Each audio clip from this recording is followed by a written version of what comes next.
dude. And I was like, Glenn? And he didn't respond. He's not there. And I'm just like, who the fuck is here? And I'm looking for feet. And oh my God, it was the scariest thing I have ever faced. I pulled my pants up and I was out the bathroom. I was like, not today. I ran. I was almost in tears. And Glenn's like, what? No. And I'm like, dude, I'm not kidding. Oh my God, that was probably. And then the other one was when Glenn and I were, that was probably the same night, I think. We were walking around with the camera and we're like, is there anybody here? We were doing our own little ghost investigation. And the kitchen was probably the creepiest. Yes. The kitchen was probably the creepiest. Like, we didn't even go into the kitchen all the way. We, went to the door and that was it. We just stepped a foot in, looked in, but we did not go into that kitchen completely. Like that kitchen. Was that me and you or you and Glenn? I did it with Glenn, but I think we done one. I did one with you too.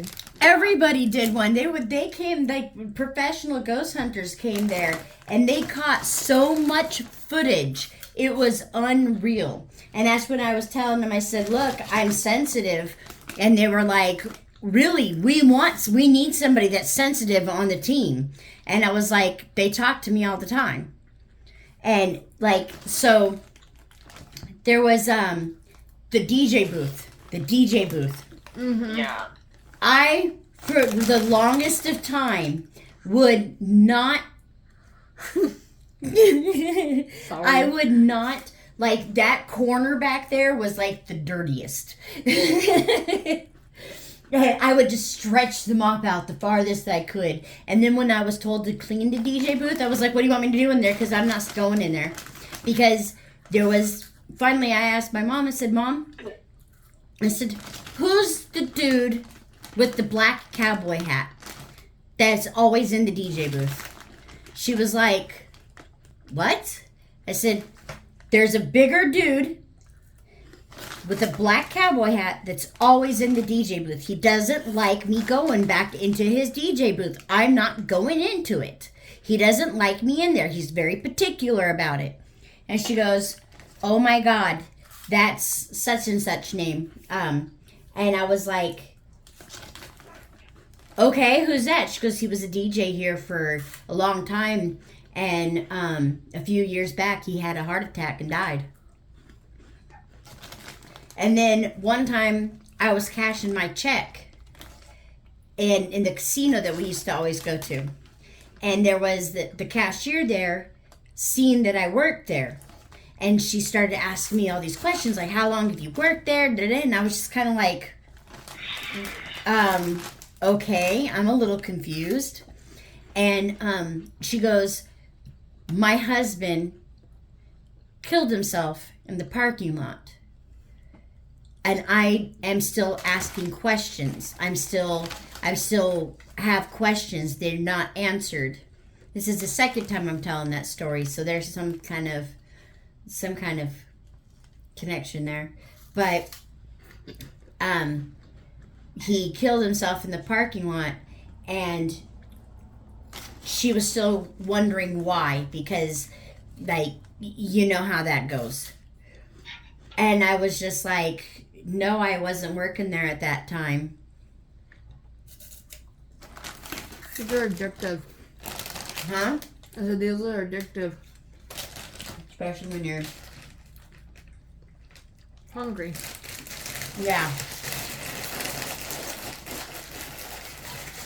But yeah, there was a lot of crazy times. There was a lot of crazy times at my grandma's house too. Like, the power's out, the kids aren't home, it's just me and the dog, and I'm laying on the couch in the living room, and it was an old barn, so upstairs was like the bedroom, but it was like the entire loft of the hay shed. And the dog and I are laying in the living room, and we hear boof, boof, boof, boof, boof, boof, poof, poof, poof, poof. Footsteps going across the ceiling. We just looked at each other, looked at the ceiling, looked at each other, and just went, all right, well, we know it's not each other. And then, that happened quite a few times because that happened when I was home.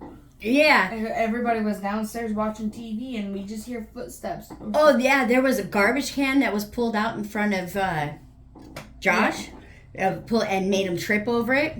The frying pan would just turn, like if the handle was sticking out too much, the frying pan handle would turn in towards it, so it was like safe. All of the mirrors. All of the mirrors. Huh. I absolutely could not stand it. My grandma was so happy to put those mirrors in. But then my entire life, the stairs in that house were really, really steep.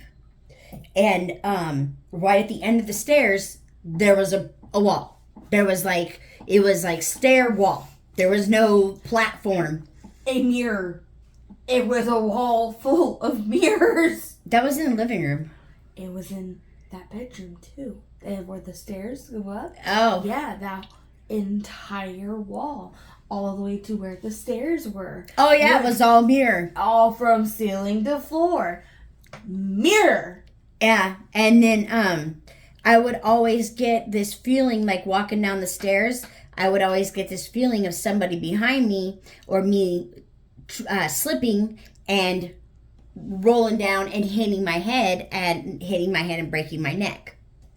And I cannot tell you how many times you slip on those freaking stairs. And no matter how many times you slip on those stairs, I would always fall on my butt. It didn't matter. And then when I moved in there, Jocelyn was getting ready to walk to the end of this, go walk down the stairs. And I freaked out to grab her. And I felt the lady there reach out and in a panic and grab her at the same time. So I was like, oh, you weren't trying to push me. You were trying to grab me. The closet door would always slam. And my closet door here slams on you. Yeah, anytime, every time. Especially you would be at the top of the stairs yelling for me, and then the door would just slam. Mm-hmm. And then we had the other brother. They appeared to me in my dream. Did they? Yeah, when I was a kid, when we were living there. Yeah, They appeared to me in my dream. And then the little kid that you and Riley seen walking up the freaking driveway. We had all kinds of activity there. Well, because there was the doll. Oh my god. Oh my god. Oh my god. My mom got Jocelyn this doll. And it was one of those peekaboo dolls. Do you remember those little peekaboo dolls? Yeah. So I'm upstairs and I'm upstairs and this is okay. So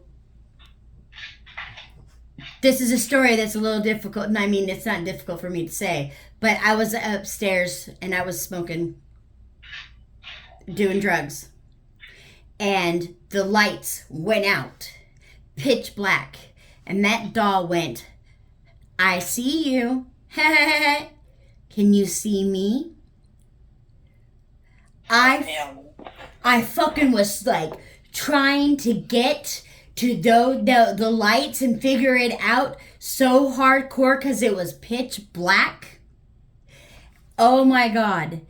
And so now I'm thinking about that and I'm like, I know who that was. That was so the research I had done on the house was there was, my grandmother was the third owner of that house, of that property.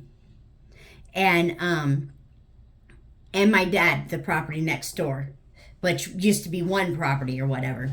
But so a man had built it for his wife, and a few years later, she was no longer in the deed. So I think it was her that slipped down the stairs and hit her head on the wall, or she like fell down that ladder or something and broke her neck and died. And that's why she was always freaking out. Or maybe, I don't think they had any kids. I don't know. I don't remember all the research.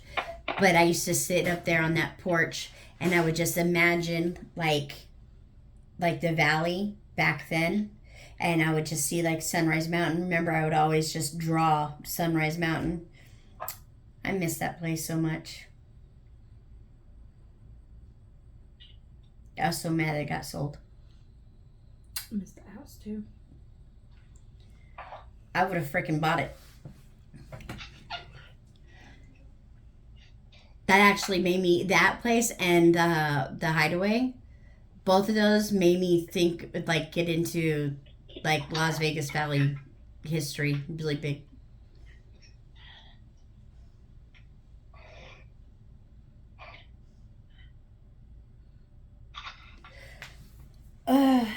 Look, Christy,